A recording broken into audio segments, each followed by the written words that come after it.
Okay. When you think of kind of society and kind of typical marketing or fashion marketing, it tends to go for a very specific lens. You know, it's the typical marketing that we've seen our whole lives.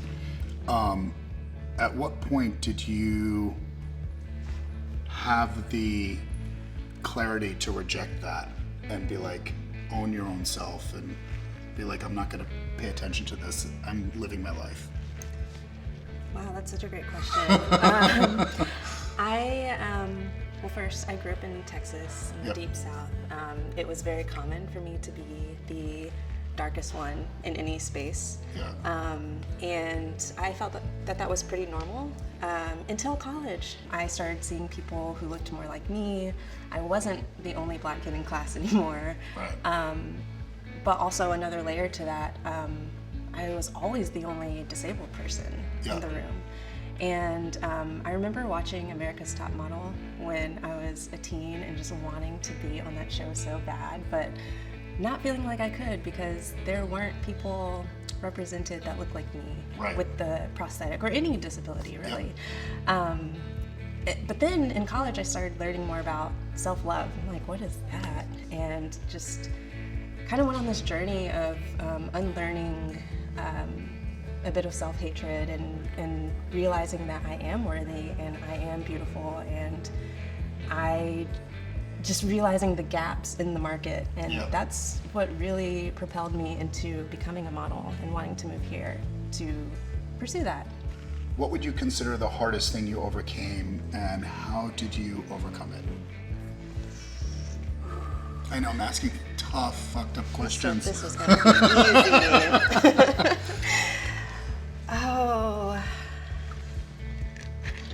I think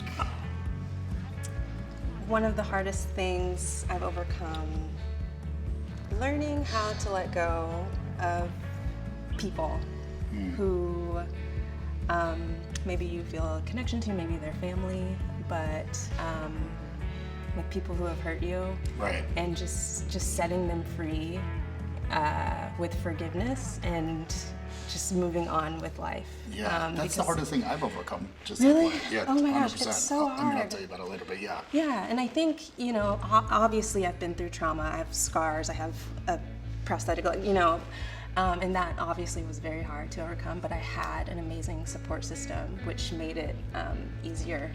But yeah, the hardest thing is, you know, loving someone that's very important to you, betraying you, or learning how to deal with that. Okay, last question. This is the easiest. Okay. Okay.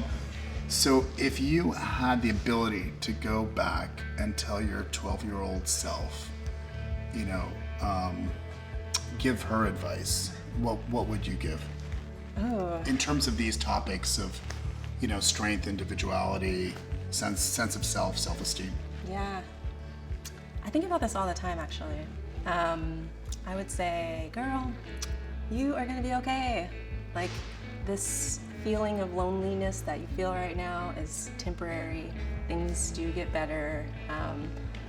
Your circle will widen. You will see yourself represented. You will meet other individuals who also want the same things, and you will be filled with a life of love and joy.